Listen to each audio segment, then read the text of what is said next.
नमस्कार, मैं अखिलेश आनंद हूं। बिहार में विधानसभा के चुनाव होने वाले हैं।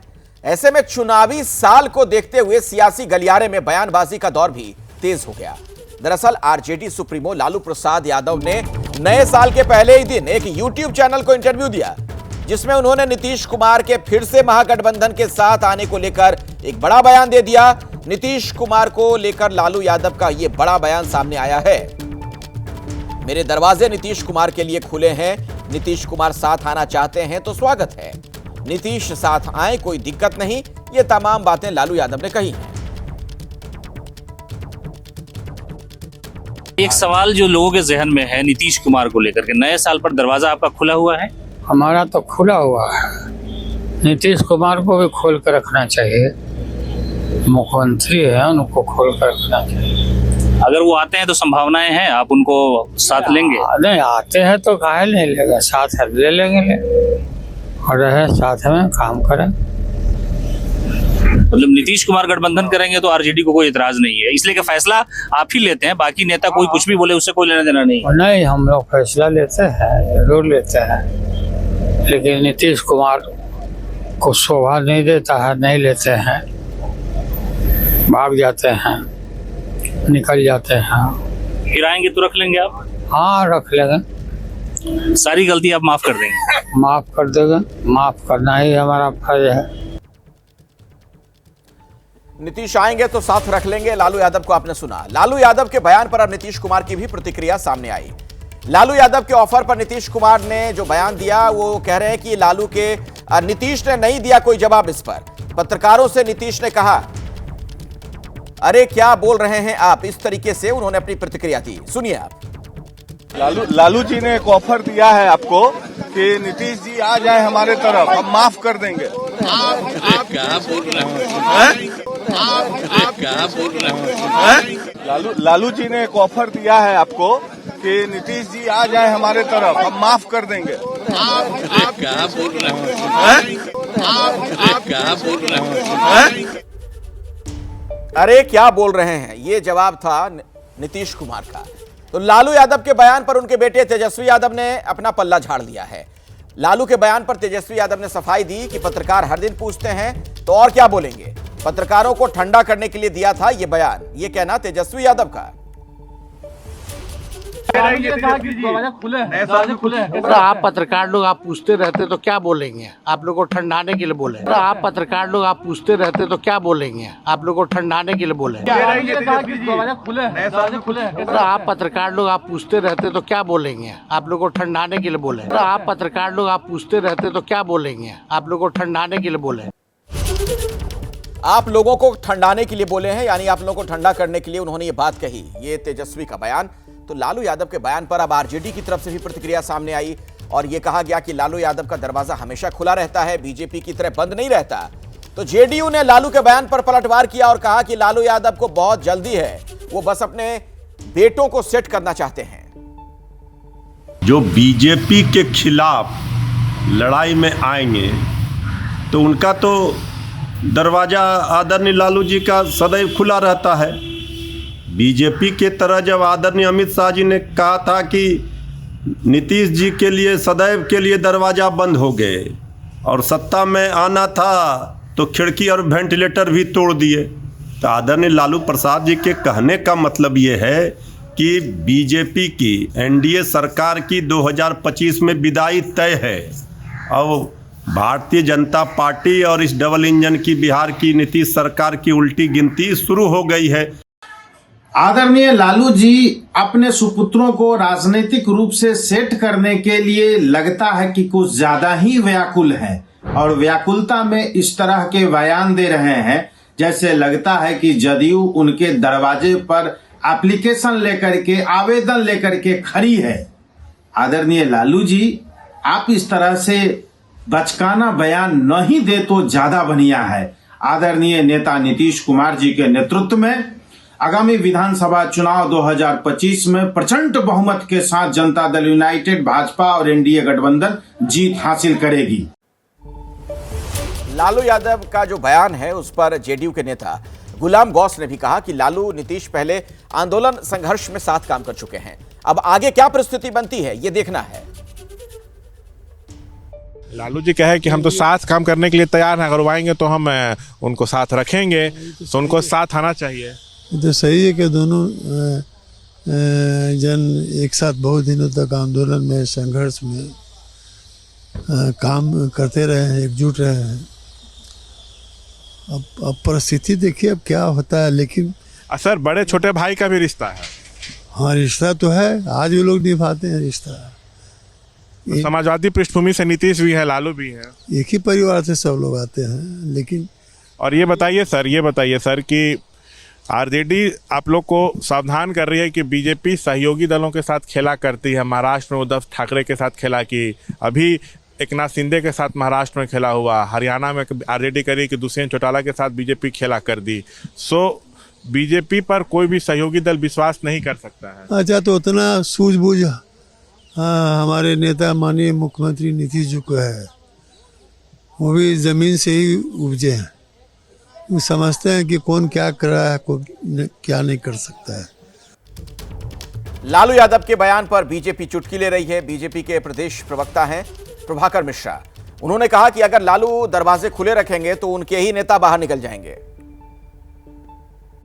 लालू प्रसाद जी पर उम्र हावी हो गया है। अधिक उम्र और अस्वस्थता के कारण आजकल वे बिना मतलब की बात ज्यादा करते हैं। वे क्या बोलते हैं उसका कोई निहितार्थ नहीं होता। एनडीए घटक दलों का कोई नेता उनके दरवाजे में प्रवेश नहीं करने वाला है। वे अपना दरवाजा खुला रखें या बंद रखें, यह उनकी मर्जी।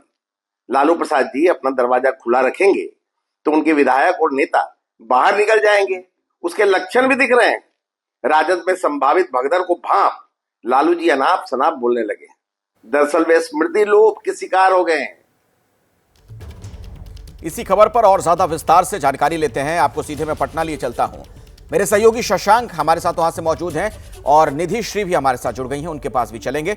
शशांक, पहले जरा ये बताइए कि जो बयान लालू यादव ने दिया और जो तेजस्वी दे रहे हैं, दोनों बयान में मतभेद है, तो क्या पिता और पुत्र दोनों दो दिशा में सोच रहे हैं या ये किसी रणनीति का भी हिस्सा हो सकता है कि लालू यादव इंडिकेशन दे रहे हैं और तेजस्वी मना कर दे रहे हैं? देखिए, ये किसी रणनीति का हिस्सा हो सकता है। दोनों अलग अलग दिशा में चल रहे हैं, ये कहना अभी ठीक नहीं होगा। लालू राजनीति के मंझे हुए खिलाड़ी हैं और यूं ही कोई बयान वो नहीं देते हैं। बिहार की सियासत में पहले भी खेला हुआ है, अब आगे भी खेला नहीं होगा, इसकी गारंटी कोई नहीं दे सकता है। लालू के एक बयान से सियासी हलचल तेज है बिहार में। अब आगे क्या कोई बड़ा सियासी खेला होता है ये देखना होगा। नीतीश चाहते तो अभी ये कह सकते थे कि नहीं, हम एनडीए में हैं, एनडीए इंटैक्ट है, एनडीए में हमको रह के लड़ना है, लेकिन उन्होंने ऐसा कुछ भी नहीं कहा है। और लालू का बयान ऐसे समय में आया है जब बिहार की सियासत में पिछले 10-15 दिनों से उथल पुथल के संकेत मिल रहे हैं। लालू के शब्दों पे गौर कीजिए। उन्होंने कहा कि नीतीश के लिए दरवाजे खुले हैं, आए हमारे साथ काम करें। लालू ने यह भी कहा कि उनको भी मेरे लिए अपना दरवाज़ा खोल कर रखना चाहिए। पहले भी वो आए तो भाग जाते थे, लेकिन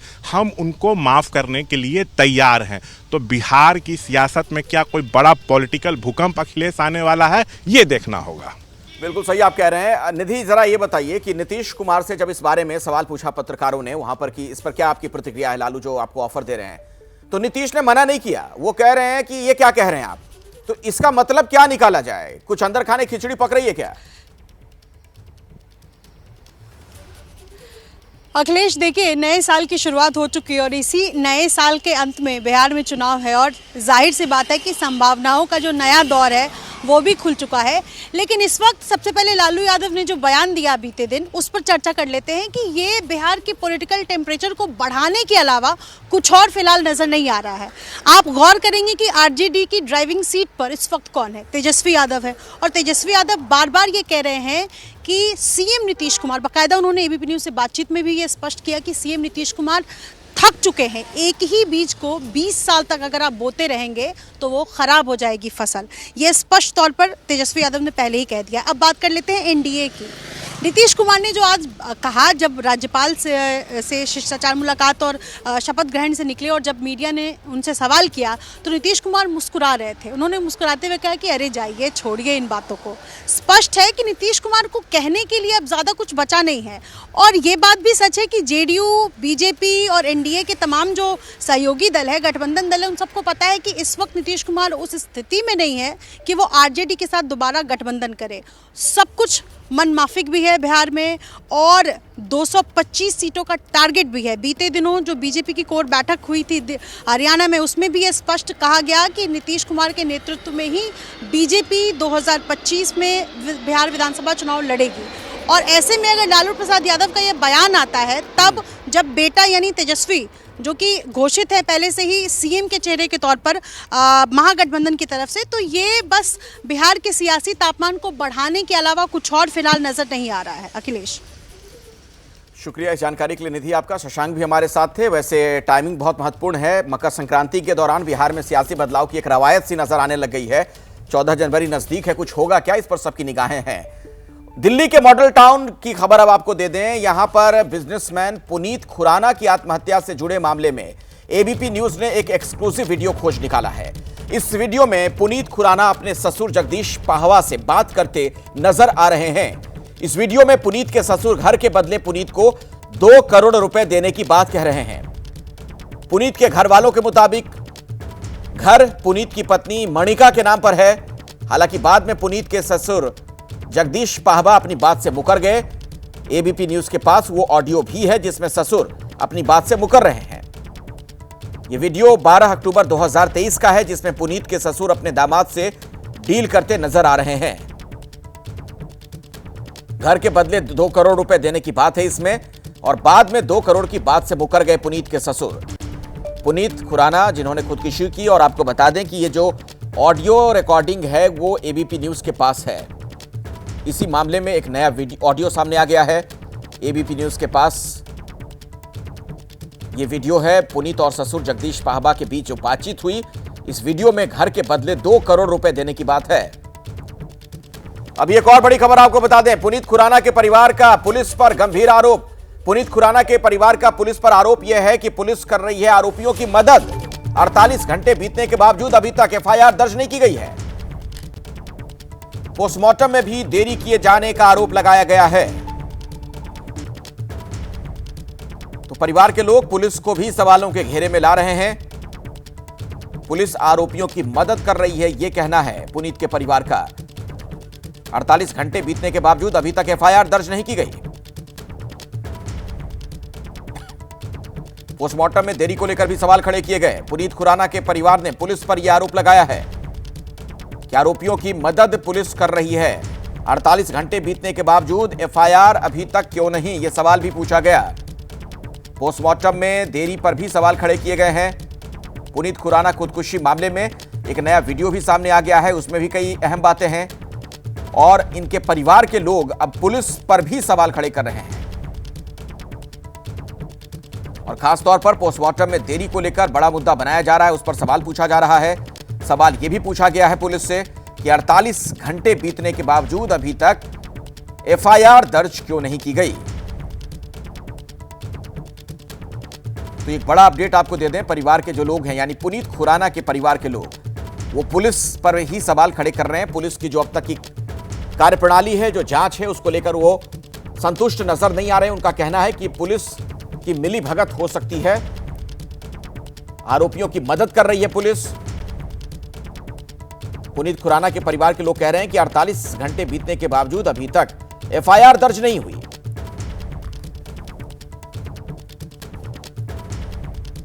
अड़तालीस घंटे गुजर गए, एफआईआर क्यों नहीं दर्ज की गई है, यह सवाल पूछा गया। पोस्टमार्टम में देरी क्यों हो रही है, यह सवाल भी पूछा जा रहा है। और जिस वीडियो का हम आपसे जिक्र कर रहे थे, एबीपी न्यूज के पास जो वीडियो है जिसमें बातचीत है दोनों के बीच, वो सुनवाते हैं आपको।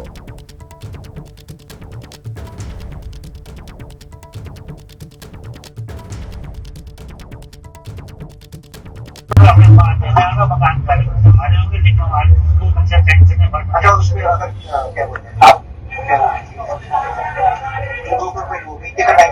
खाली कर रही है, क्या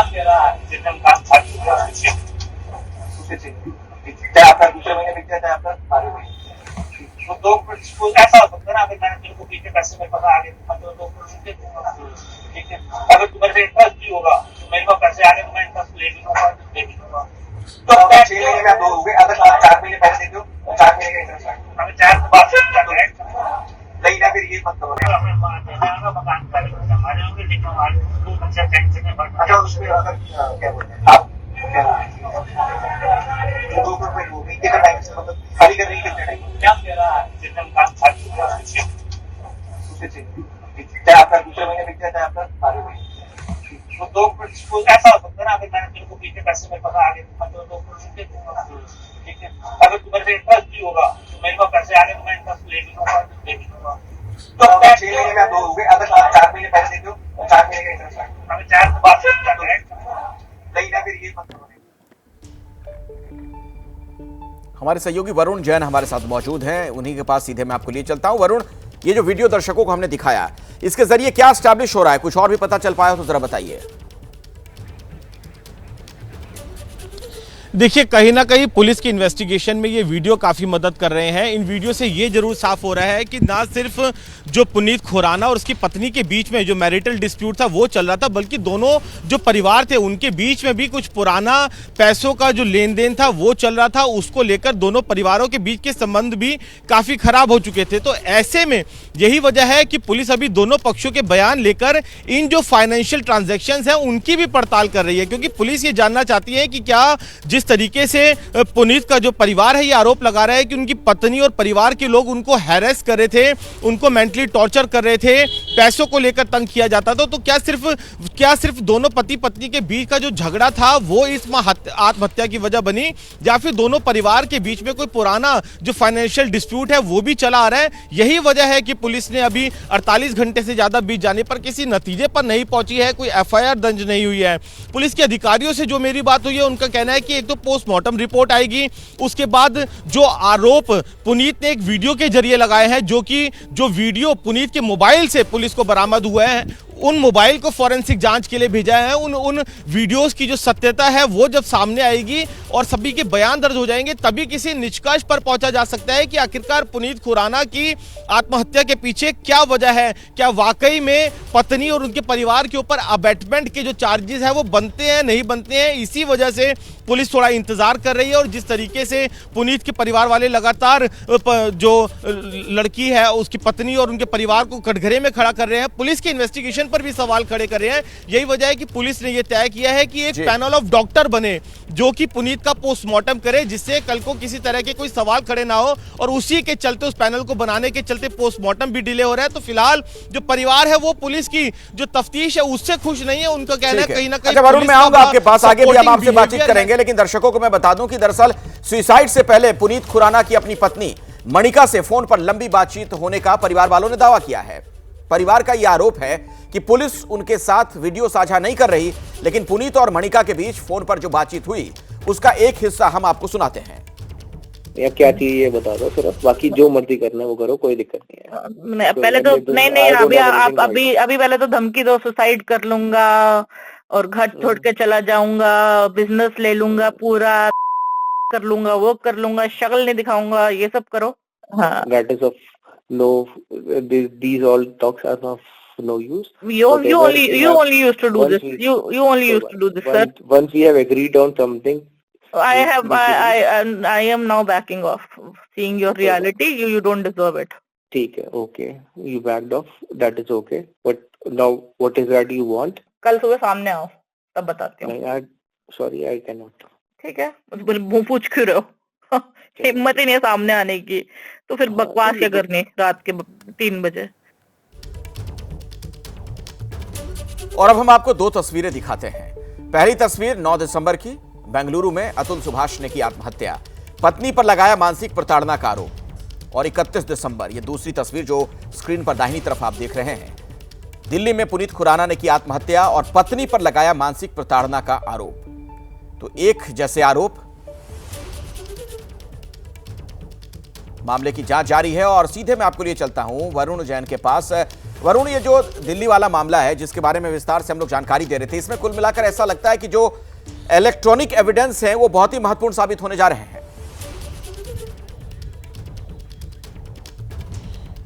देखिए, बिल्कुल इलेक्ट्रॉनिक एविडेंस के आधार पर ही पुलिस अपनी तफ्तीश को आगे बढ़ाकर जो चार्जेस है वो फ्रेम करना चाहती है, जो एफआईआर है वो दर्ज करना चाहती है।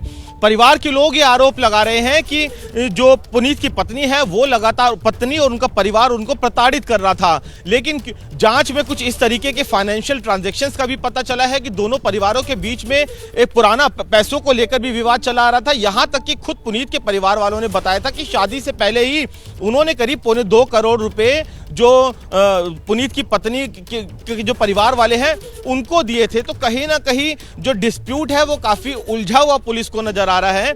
यही वजह है कि पुलिस अब इन इलेक्ट्रॉनिक एविडेंस, जो उनके जो सोशल मीडिया अकाउंट्स हैं, जो वीडियोस मोबाइल के अंदर है, और जो दोनों परिवारों के बयान हैं, उनको दर्ज कर पोस्टमार्टम रिपोर्ट का इंतजार कर रही है, जिससे कि आगे की जो कार्रवाई है वो इस पूरे मामले में की जा सके। धन्यवाद वरुण, इस खबर पर नजर बनाकर रखिएगा आप। अभी एक और बड़ी खबर आ गई है।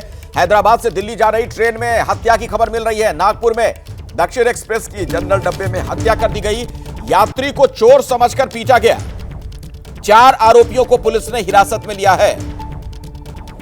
तो बहुत ही चौंकाने वाला यह मामला। हैदराबाद से दिल्ली जा रही ट्रेन में हत्या कर दी गई। खबर यह आ रही है कि दक्षिण एक्सप्रेस की जनरल डब्बे में यह घटना हुई है। यात्री को चोर समझ लिया लोगों ने, पीटा गया बुरी तरीके से। खबर उत्तर प्रदेश के श्रावस्ती से है, जहां मदरसे की आड़ में चल रहा था नकली नोट छापने का धंधा। पुलिस ने यह खुलासा किया है। यूपी के श्रावस्ती में नकली नोट के धंधे का खुलासा हुआ है। दरअसल मदरसे की आड़ में छापे जा रहे थे नकली नोट। मदरसे का जो प्रबंधक है मुबारक अली, नोट छापने का सरगना बताया जाता है। यूट्यूब देखकर उसने ये सब कुछ सीखा था, यह भी उसने दावा किया। पुलिस ने मदरसे से बरामद किए हैं प्रिंटर, लैपटॉप और स्याही। मुबारक अली के पास से मिले 35,000 के नकली नोट। एसओ को मुखबिर के द्वारा सूचना मिली थी कि कुछ लोग नकली नोटों का धंधा कर रहे हैं। इस बीच एक व्यक्ति जो नानपारा बहराइच से का रहने वाला है, उसको उठाया गया तो उसके पास से कुछ नकली नोट और असली नोट बरामद हुए। उसकी निशानदेही पे 4 अन्य अभियुक्त पकड़े गए, कुल मिला के 5 अभियुक्तों से, और सभी के पास से कुछ असली और नकली नोट बरामद हुए, जो कुल संख्या में लगभग 35,400 नकली नोट और 15,000 रुपये असली नोट बरामद हुए हैं। मल्लीपुर की मस्जिद में, जिसका नाम मदरसा फजर नबी है, उस मस्जिद के मैनेजर को पकड़ा गया और उनके पास से एक कलरफुल प्रिंटिंग मशीन और मोबाइल आदि बरामद हुए हैं, जिस पूछताछ में बताया है कि लगभग 1 साल से इस काम को कर रहे हैं। तो मदरसे की आड़ में ये पूरा गोरख धंधा चल रहा था। उत्तर प्रदेश के संभल से अभी एक खबर आ रही है, बड़ी खबर, जहां कार्तिकेय मंदिर मिलने के बाद पहली बार हनुमान यात्रा निकाली गई है। आपको बता दें कि कर्नाटक के किष्किंधा से संभल पहुंची हनुमान रथ यात्रा। हनुमान जी का रथ लेकर आए संभल गोविंद नंदन सरस्वती। कार्तिकेय मंदिर में पूजा के बाद संभल में हनुमान यात्रा निकली है। समाजवादी पार्टी के सांसद बर्क के इलाके से निकली है हनुमान यात्रा। संभल के जो सीओ हैं अनुज चौधरी यात्रा के साथ गदा लेकर चले। ये देखिए तस्वीर आपके सामने। हनुमान यात्रा में सीओ ने गदा संभाली। ये 2 अलग अलग तस्वीर आपके सामने। हनुमान यात्रा निकाली गई संभल में, और दूसरी तस्वीर में आप देख रहे हैं सीओ अनुज चौधरी, जो पहले भी विवादों में आ चुके हैं। इस यात्रा में गदा लेकर खुद चलते हुए दिखे वो।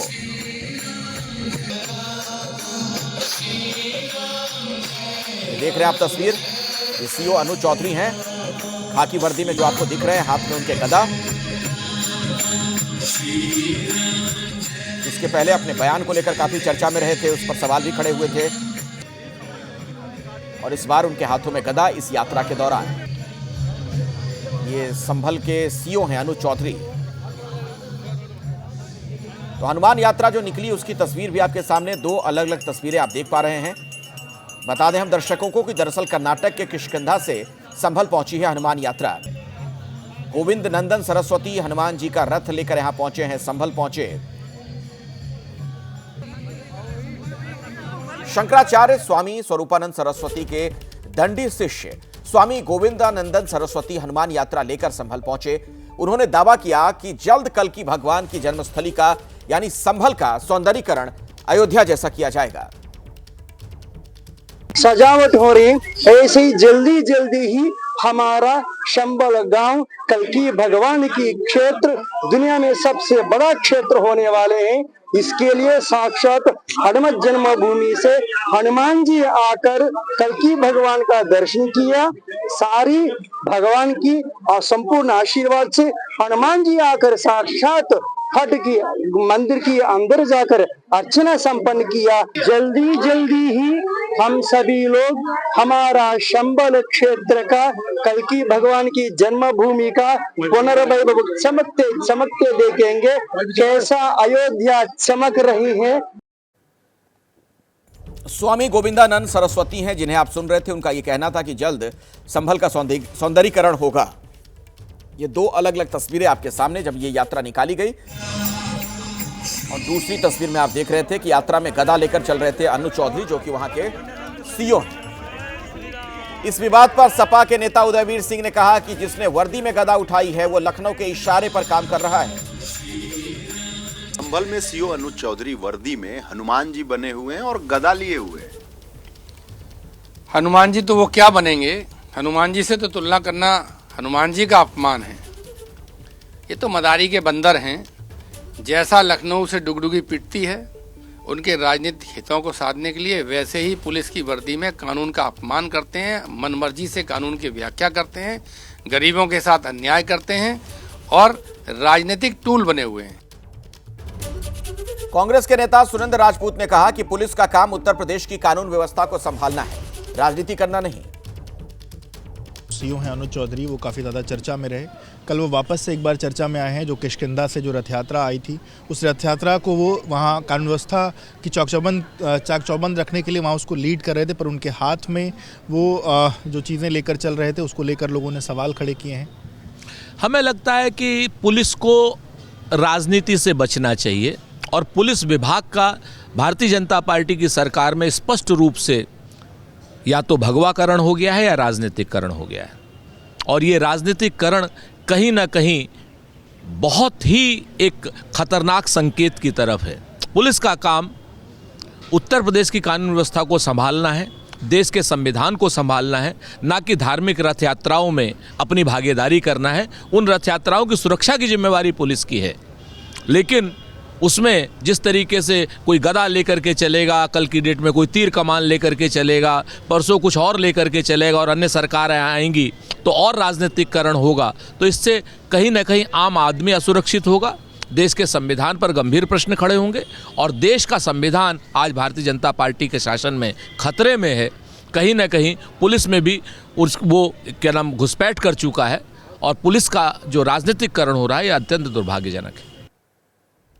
आइए सीधे मैं आपको लिए चलता हूं। मेरे सहयोगी वीरेश पांडे आपको नजर आ रहे हैं। वीरेश, ये राजनीतिक दलों के जो नेता हैं अलग अलग, उनके बयानों को छोड़ भी दीजिए, तो क्या पुलिस मैनुअल के हिसाब से ये ठीक है वर्दी में जिस तरीके से गदा लेकर अनु चौधरी चल रहे थे? क्योंकि ये वही अनु चौधरी हैं जो पहले भी विवाद में आ चुके अपने बयान की वजह से। देखिए, अनुज चौधरी का एक वीडियो आया था जिसमें वो भजन गाते हुए भी दिखाई दिए थे, वर्दी पहने हुए थे। Anuj Chaudhary out of turn promotion पाए थे जो बसपा की सरकार थी उस समय। अगर समाजवादी पार्टी की सरकार थी तो उस दरमियान भी वो एनसीआर यानी जो सबसे मलाईदार जगह कहा जाता है वहां पर पोस्टिंग में रहे, और जब भारतीय जनता पार्टी का शासनकाल आता है तो ये साबित करने में वो लगातार इस बात को लगे हुए हैं कि किसी भी तरीके से जो विचारधारा है उसको ज्यादा से ज्यादा आत्मसात करते हुए वो दिखें, और साथ ही साथ वीडियो भी आए तो उससे उनको कोई गुरेज नहीं है। क्या ड्रेस कोड है, ये सबसे बड़ा सवाल है। इसका जवाब डीजीपी प्रशांत कुमार को देना होगा, अमिताभ व्यास जो एडीजी लॉ एंड ऑर्डर है उनको देना होगा कि आखिर ड्रेस कोड कुछ है या नहीं है। वर्दी पहनकर क्या क्या किया जा सकता है, क्या धार्मिक आयोजनों में पूरी तरीके से सहभागिता अपनी दर्शाई जा सकती है। गदा लेकर, तीर धनुष लेकर, तो जो विपक्ष के नेता हैं सवाल खड़े कर रहे हैं वो सवाल उनके हिसाब से विपक्ष के नेता खड़ा करते रहेंगे। और सरकार, आपके ऑडियो में थोड़ी दिक्कत आ रही है वीरेश, आप बिल्कुल सही कह रहे हैं कि इन सवालों के जवाब पुलिस के आला अधिकारियों को देने होंगे। अब अगली खबर, बिहार में इसी साल विधानसभा चुनाव होने हैं। ऐसे में चुनावी साल को देखते हुए सियासी गलियारे में बयानबाजी का दौर भी तेज हो गया। दरअसल आरजेडी के सुप्रीमो लालू प्रसाद यादव ने नए साल के पहले ही दिन एक यूट्यूब चैनल को दिए इंटरव्यू में नीतीश कुमार के फिर से महागठबंधन के साथ आने को लेकर बड़ा बयान दे दिया।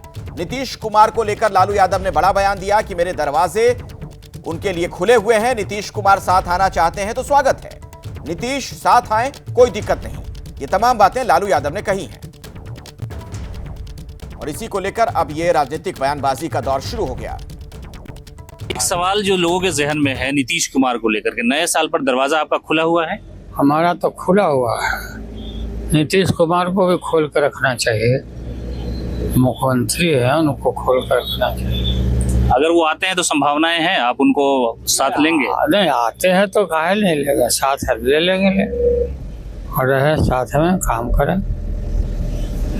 मतलब नीतीश कुमार गठबंधन करेंगे तो आरजेडी को कोई इतराज नहीं है, इसलिए कि फैसला आप ही लेते हैं, बाकी नेता कोई कुछ भी बोले उससे कोई लेना देना नहीं? नहीं, हम लोग फैसला लेते हैं, जरूर लेते हैं, लेकिन नीतीश कुमार को शोभा नहीं देता है, नहीं लेते हैं, भाग जाते हैं, निकल जाते हैं। फिर आएंगे तो रख लेंगे आप? हाँ रख लेंगे, सारी गलती आप माफ कर देंगे? माफ कर देंगे, माफ करना ही हमारा फर्ज है। तो लालू यादव का जो आपने बयान सुना उस पर अब कई तरह की प्रतिक्रियाएं भी सामने आ रही हैं। नीतीश कुमार ने क्या कुछ कहा इस पर वो भी सुन लीजिए। लालू जी ने एक ऑफर दिया है आपको कि नीतीश जी आ जाए हमारे तरफ, हम माफ कर देंगे। आप क्या बोल रहे हैं? आप क्या बोल रहे हैं? लालू जी ने एक ऑफर दिया है आपको कि नीतीश जी आ जाए हमारे तरफ, हम माफ कर देंगे। आप क्या बोल रहे हैं? आप क्या बोल रहे हैं? अरे क्या बोल रहे हैं आप, ये कहते नजर आए नीतीश कुमार। तो लालू यादव के बयान पर उनके बेटे तेजस्वी यादव ने अपना पल्ला झाड़ दिया। लालू के बयान पर तेजस्वी यादव ने एक तरीके से सफाई दी। उनका यह कहना था कि पत्रकार हर दिन पूछते हैं सवाल तो और क्या बोलेंगे, पत्रकारों को ठंडा करने के लिए यह बयान दिया गया। तेजस्वी ने यह बात कही है। आप पत्रकार लोग आप पूछते रहते तो क्या बोलेंगे, आप लोग को ठंडाने के लिए बोले। आप पत्रकार लोग आप पूछते रहते तो क्या बोलेंगे, आप लोग को ठंडाने के लिए बोले। आप पत्रकार लोग आप पूछते रहते तो क्या बोलेंगे, आप लोग को ठंडाने के लिए बोले। आप पत्रकार लोग आप पूछते रहते तो क्या बोलेंगे, आप लोग को ठंडाने के लिए बोले। लालू यादव के बयान पर जेडीयू की प्रतिक्रिया भी सामने आ गई है। क्या कुछ जेडीयू के नेता कह रहे हैं आपको सुनवाएंगे। आदरणीय लालू जी अपने सुपुत्रों को राजनीतिक रूप से सेट करने के लिए लगता है कि कुछ ज्यादा ही व्याकुल है और व्याकुलता में इस तरह के बयान दे रहे हैं जैसे लगता है कि जदयू उनके दरवाजे पर एप्लीकेशन लेकर के, आवेदन लेकर के खड़ी है। आदरणीय लालू जी, आप इस तरह से बचकाना बयान नहीं दे तो ज्यादा बढ़िया है। आदरणीय नेता नीतीश कुमार जी के नेतृत्व में आगामी विधानसभा चुनाव 2025 में प्रचंड बहुमत के साथ जनता दल यूनाइटेड, भाजपा और एनडीए गठबंधन जीत हासिल करेगी। इस पूरे विवाद पर आरजेडी की प्रतिक्रिया भी सामने आई है कि राजनीति में कब जाने क्या हो जाए। ये कह रहे हैं मृत्युंजय तिवारी। बिहार में पहले भी खेला हुआ है, मृत्युंजय तिवारी ने कहा आगे खेला नहीं होगा, इसकी क्या गारंटी। तो इशारों में बहुत कुछ कहा जा रहा है आरजेडी की तरफ से। आरजेडी के सीनियर लीडर और प्रवक्ता मृत्युंजय तिवारी हमारे साथ हैं। लालू जी ने सीधा बोला कि नीतीश के लिए दरवाजे खुले हुए हैं, वो आएंगे तो हम स्वागत करेंगे, साथ आएं और काम करें। नहीं, देखिए, आदरणीय लालू प्रसाद जी तो विशाल हृदय के नेता हैं। उन्होंने तो यही कहा ना कि जो बीजेपी के खिलाफ, सांप्रदायिक शक्तियों के खिलाफ, देश को बचाने के लिए, लोकतंत्र संविधान को बचाने के लिए जो आएंगे उनका स्वागत है। तो आदरणीय नीतीश कुमार जी के लिए कभी बीजेपी कहती थी सदैव सदैव के लिए दरवाजा बंद हो गए। आदरणीय अमित शाह जी कहे थे, और जब सत्ता में आना था तो खिड़की और वेंटिलेटर भी तोड़ दिया बीजेपी ने। तो ये आदरणीय लालू प्रसाद जी की महानता है। उन्होंने कहा कि दरवाजा खुले हैं, लालू प्रसाद जी के लिए दरवाजा खुले ही रहते हैं। वो राजनीति तो संभावनाओं का खेल है। संभावनाओं का खेल आप बोले तो क्या खेला हो सकता है? डबल इंजन की एनडीए सरकार को हटाना है, 2025 में तेजस्वी सरकार बनाना है, ये बिहार की जनता ने ठाना है। अब राजनीति में कब कौन सा खेल हो जाए, ये खेला पहले भी होता रहा है, तो आगे खेला नहीं होगा। इस बात की गारंटी हम कैसे दे सकते हैं? लालू जी ये भी कह रहे हैं कि नीतीश भी अपना दरवाजा खोले हैं। हमने कहा आदरणीय लालू प्रसाद जी की लड़ाई सांप्रदायिक शक्तियों से है।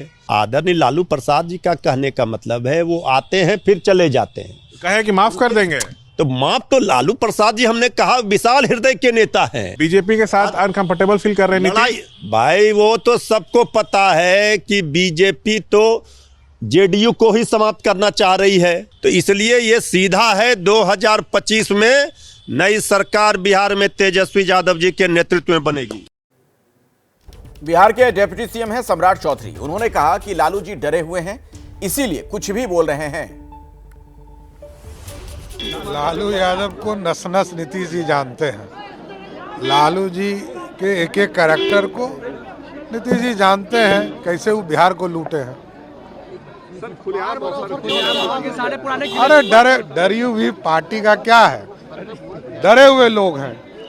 लालू जी डर चुके हैं कि एनडीए के लोग बुरी तरह लोकसभा में हराए और आगे भी हराएंगे। देखिए लालू जी को चिंता है, उसके बाद उस परिवार में किसको कौन चिंता है। लालू जी एक लौता नेता है उस परिवार में, उसके बाद वही रास्ते को पकड़कर लोग आगे बढ़ना चाहते हैं। इसी खबर पर और ज्यादा विस्तार से आप तक जानकारी अब हम पहुंचाते हैं। पटना में आपको लिए चलता हूं। शशांक मेरे सहयोगी वहां से मौजूद हैं और निधि श्री भी हमारे साथ जुड़ गई हैं। शशांक, मकर संक्रांति के आसपास बिहार में ये जो सियासी खेले होते हैं उसकी रवायत रही है पहले भी, इस बार कुछ संकेत है क्या कोई आहट है इसमें? देखिए, सियासी खेला की संभावनाओं को अभी पूरी तरह से खारिज नहीं किया जा सकता है। पहले भी खेला हुआ है, आगे भी हो सकता है। और मैं आपको बताऊं, लालू का जो बयान है ना, उसकी टाइमिंग को समझने की जरूरत है। एनडीए में तो कहा जा रहा है सब कुछ ठीक है, लेकिन क्या अंदर खाने सब कुछ ठीक है, इसको समझने की जरूरत है। आप बीजेपी के किसी भी नेता से बात करेंगे तो वो यही कहेंगे कि नीतीश के नेतृत्व में 2025 लड़ना है। जैसे ही आप अगला सवाल पूछेंगे कि अगर सरकार फिर से बनती है तो नीतीश ही ना मुख्यमंत्री बनेंगे, तो बीजेपी के तमाम नेता यही आपको कहते हुए नजर आएंगे। ये तो तब की बात है ना, उस समय विधायक दल की बैठक होगी तब तय होगा। इसी चीज को आरजेडी ने पकड़ लिया है और कहीं ना कहीं इसी पॉइंट पर जदयू नीतीश कुमार अनकंफर्टेबल फील कर रहे हैं। मैं अंदर की बात आपको पूरी जिम्मेदारी के साथ बता रहा हूं। अब आगे चल के नीतीश क्या फिर से पाला बदलेंगे या बीजेपी कुछ आगे चल के ऐसी घोषणा करेगी कि हाँ नीतीश ही मुख्यमंत्री बनेंगे, सरकार बनने पर 5 साल सीएम वही रहेंगे, ये देखना होगा। लेकिन लालू के बयान ने बिहार में सियासी खलबली जरूर मचा दी है। शशांक, मैं दोबारा आपके पास लौटूंगा, लेकिन जरा अब इसी पर प्रतिक्रिया लेते हैं मेरे सहयोगी जैनेंद्र से भी, और जैनेंद्र के साथ कोई राजनीतिक मेहमान भी मौजूद हैं। जैनेंद्र, जरा उनसे बात करिए। बिल्कुल अखिलेश, अगर नीतीश कुमार पाला बदलते हैं तो असर न सिर्फ पटना में होगा, बिहार पे होगा, बल्कि देश पर भी इसका असर पड़ सकता है। दिल्ली तक इसका असर होगा। और लालू यादव ने तो खुलकर कह दिया है दरवाजे खुले उनके, क्या कांग्रेस के दरवाजे भी खुले हुए। मेरे साथ नासिर हुसैन साहब है, कांग्रेस पार्टी के सांसद हैं और कांग्रेस अध्यक्ष खड़गे के सलाहकार हैं। सुना है आपने लालू जी को, कह रहे नीतीश जी के लिए दरवाजे खुले हैं, क्या कांग्रेस के दरवाजे भी खुले? देखिए, अब वहां पटना में क्या पॉलिटिकल डेवलपमेंट्स हैं, क्या वहां पे हो रहा है, इसका हमें इल्म नहीं है। अगर लालू प्रसाद यादव जी ने कुछ कहा है तो जरूर किसी ना किसी एक कॉन्टेक्स्ट में बात की है। क्या सवाल था, उसका जवाब ऐसा उन्होंने। सवाल स्पष्ट था, क्या नीतीश जी के लिए दरवाजे खुले? उन्होंने कहा बिल्कुल खुले, वो आएंगे, हम उनको साथ लेंगे। अगर नीतीश जी आते हैं, क्या कांग्रेस की भी यही राय है जो लालू जी की राय है? ये मैं आपसे सीधा पूछना चाहता हूं। देखिए, अभी नीतीश जी का क्या ख्याल है, उन्होंने क्या बयान दिया है, क्या उन्होंने पहल किया है, क्या उनके पार्टी की तरफ से कोई स्टेटमेंट आया है, इसका कोई इल्म नहीं है मुझे। अगर उनके यहाँ से कोई स्टेटमेंट आता है, कोई मूव होता है, तो फिर उसके बाद कांग्रेस पार्टी अपने हिसाब से रिएक्ट करेगी। जब तो ये तो ठीक बात है कि पहल नीतीश जी को करनी है, लेकिन अगर वो पहल करते हैं, लालू जी कह रहे हैं दरवाजे खुले हैं, आप बताइए ना, क्या कांग्रेस के दरवाजे भी खुले? ये जब वो पहल करेंगे, जब हम बताएंगे। अब अभी ना तो पहल भी है, ना बात भी है, ना स्टेटमेंट भी है, तो हम क्यों उसके ऊपर टिप्पणी? मान लें नासिर साहब, नीतीश से कोई एतराज नहीं है, अगर वो आते हैं तो जाहिर सी बात है कि उनके लिए जगह बन जाएगी। देखिए, हम लोग एनडीए के खिलाफ, भारतीय जनता पार्टी के खिलाफ, बीजेपी की मानशक्ति के खिलाफ, उनकी विचारधारा के खिलाफ हम तो लड़ ही रहे हैं। और उनके खिलाफ जो लोग लड़ना चाहते हैं, उनको सभी एक प्लेटफॉर्म के पे लाने की कोशिश चुनाव के पहले भी हम लोग किए थे, उसके बाद भी हम लोग उस कोशिश को जारी रखते रहते हैं। पार्लियामेंट के अंदर भी हम सब लोगों को साथ में लेके चलते हैं ताकि उस आइडियोलॉजी के खिलाफ में हम लड़ते रहें। तो उस राह में कौन कौन आते हैं कौन कौन नहीं आते हैं वो उनके टाइम के हिसाब से चलते रहता है, लेकिन हमारी विचारधारा एकदम साफ है कि हम भारतीय जनता पार्टी, आरएसएस और एनडीए की जो विचारधारा है उसके खिलाफ हम लड़ते रहेंगे। तो सुना आपने अखिलेश, लड़ाई बीजेपी आरएसएस से है और इस लड़ाई में जो भी साथ आएगा उसके लिए दरवाजे खुले हैं। कहीं ना कहीं इशारों में नासिर हुसैन ने भी साफ कर दिया है। नजरें नीतीश कुमार पर हैं, अब वही तय करेंगे कि वो इधर रहेंगे या वापस एक बार फिर से इंडिया गठबंधन में आएंगे। अखिलेश और नीतीश कुमार इस चीज के लिए जाने भी जाते हैं, बहुत ही आसानी से स्विच कर लेते हैं एक जगह से दूसरी जगह, बहुत सहजता के साथ पहुंच जाते हैं। मेरे साथ निधि श्री भी मौजूद हैं, उनके पास अब मैं आपको लिए चलता हूं। निधि, नीतीश कुमार से जब वहां पत्रकारों ने सवाल पूछा कि इस पर आपकी क्या प्रतिक्रिया है, लालू यादव जो कह रहे हैं, तो उन्होंने सिर्फ ये कहा कि अरे आप क्या बोल रहे हैं, आप क्या कह रहे हैं। वो ना भी तो कह सकते थे इस पर, अब इसका क्या मतलब निकाला जाए? देखिए, नीतीश कुमार इन दिनों वैसे भी मीडिया से बातचीत कम कर रहे हैं, लेकिन जाहिर सी बात है, जो शशांक भी बता रहे थे कि किस तरह से लालू प्रसाद यादव की टाइमिंग पर सवाल उठ रहा है। लालू प्रसाद यादव ऐसे समय में बयान दे रहे हैं जब तेजस्वी यादव कह रहे हैं कि हम कोई समझौता नहीं करेंगे, नीतीश कुमार दोबारा साथ अगर आते हैं तो उनको हम साथ नहीं रखेंगे उनको। और ऐसी स्थिति में लालू यादव जो पिता है और जाहिर है उनको सबसे ज़्यादा पॉलिटिकल एक्सपीरियंस है बिहार में, तेजस्वी से तो कहीं ज़्यादा, क्योंकि उनके पिता हैं और लंबे समय तक बिहार में रहे हैं राजनीतिक के तौर पर। और ऐसे में लालू यादव कह रहे हैं कि साथ आएंगे तो उनको माफ़ कर देंगे। और सवाल टाइमिंग को लेकर के ही है, क्योंकि पिछले साल यही जनवरी महीना था जब महागठबंधन का साथ छोड़कर नीतीश कुमार जो है वो एनडीए के साथ आ गए थे और किस तरीके से सब कुछ बिल्कुल समीकरण बिल्कुल फिट हो रहा था, जो कि हफ्ते भर पहले तक अनुकूल नज़र नहीं आ रहा था। तो नीतीश कुमार का जो इतिहास रहा है पाला बदलने का, वो ये ज़रूर कहता है कि कोई भी बयान को अगर विपक्षी दलों की तरफ से आ रहा है तो हल्के में नहीं लेना चाहिए, विशेष तौर पर जब लालू यादव का था। लेकिन अखिलेश, इस बात को भी हमको गौर करना चाहिए कि विन विन सिचुएशन में इस वक्त है जेडीयू। सबसे पहले तो केंद्र में इस वक्त सबसे मजबूत अगर नीतीश कुमार रहे हैं, जब नीतीश कुमार की पार्टी का कोई सबसे केंद्र में अगर किसी को सबसे ज़्यादा अगर उनके सांसदों को अगर वहाँ मंत्रालय मिला हो तो वो आज की स्थिति में है। मजबूत दौर है नीतीश कुमार का। और 2025 के लिए एनडीए पहले ही तो कह चुकी है अब कि नीतीश कुमार के दिमाग में क्या चल रहा है ये देखना भी बड़ा अहम हो जाता है, क्योंकि राजनीति के बड़े माहिर खिलाड़ी माने जाते हैं, मौसम वैज्ञानिक के तौर पर उन्हें देखा जाता है। क्या वो फैसला लेंगे, इस पर सबकी निगाहें बनी रहेंगी। फिलहाल शुक्रिया निधि आपका। शशांक भी हमारे साथ जुड़े हुए थे, आपका भी बहुत बहुत धन्यवाद। जैनेंद्र, आपका भी शुक्रिया।